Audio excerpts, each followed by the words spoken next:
Hey, what's up, Coin Fam? In today's video, we're going to talk about some rare quarters worth a lot of money.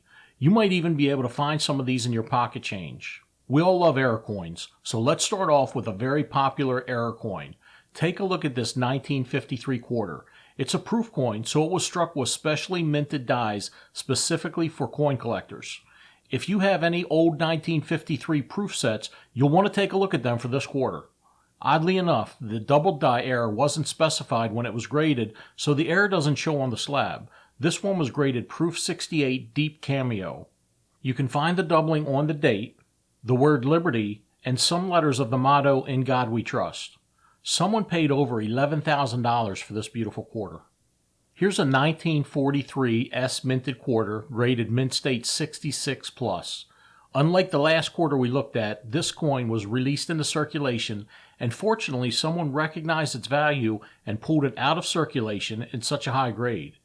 It even has a green CAC sticker, which is a third-party company certifying that this is one of the higher graded 66+ quarters in this grade. Basically, it's the best of its grade. The doubling is very obvious on the letters of Liberty, "In God We Trust," and the date. This quarter sold for $11,750 at auction. Our next quarter is called a Transitional Error. 1964 was the last year the mint produced silver quarters for circulation. A nickel and copper planchet was used for 1965 and is still being used to this day. Somehow, a silver planchet found its way into the hopper during a run of the 1965 quarters, and this planchet error quarter was born. This 1965 quarter was graded about uncirculated and sold for $14,687. I'll show you how to find out if your quarter's silver at the end of this video. Here's a double denomination error on a modern quarter.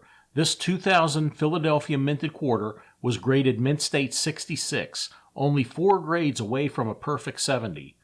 We normally see the 11-cent version, which is a combination dime and penny, so this 26-cent version of this error is even more rare. So rare that someone paid $15,600 for this quarter error. There's no error here. This is just a beautiful 1999 San Francisco minted proof quarter. This quarter was graded a perfect Proof 70 Deep Cameo. Because of the perfect grade of this quarter, it sold for over $17,000. Here's a 1937 mint state 66 quarter. This is a double die obverse, which means that the die rotated during its creation, and that caused the die to have an imprint of the design slightly rotated, causing the doubling of some of the quarter's features. This coin also has a green CAC label, indicating that it's one of the better coins within its grade. The doubling on this quarter can be seen fairly easy on the motto, "In God We Trust," as well as on the date of the quarter. The high grade CAC label and the double die error helped bring in over $21,000 at auction for this quarter. Here's one of 2 beautifully toned quarters that we're looking at today. This is a 1941 quarter out of the Philadelphia Mint. This quarter graded mint state 68 and has a green CAC label. It's beginning to tone around the edges of the coin towards the center on both the front and the back of the coin. This quarter sold for $23,500. Here's the other tone quarter I just mentioned. I like the subtle toning of this quarter better than the last one.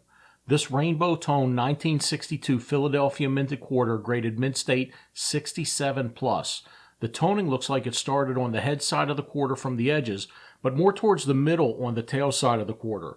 This quarter sold for $26,400. Here's a 1950 Washington quarter. It graded Proof 67, only 3 grades lower than a perfect 70. This quarter is Deep Cameo. Cameo refers to the contrast between the field of the quarter and the relief of the quarter. A quarter like this from the 1950s in such a high grade brought in $31,200 at auction. Earlier we talked about the 26-cent quarter. Let's take a look at this 125-cent quarter. This 2000 quarter was produced at the Philadelphia Mint, and it was muled with a Sacagawea dollar. So the front of the coin is that of a Washington quarter, and the back of the coin is the reverse of the Sacagawea dollar. Errors like this are more likely the result of mint mischief as opposed to a legitimate one-time error, but that doesn't hurt the value of the coin. This quarter sold at auction for over $88,000. Earlier in the video, we talked about a silver quarter. If you want to learn how to tell the difference between a clad quarter and a silver quarter, hit that subscribe button and take a look at the video on the left. Thanks for watching.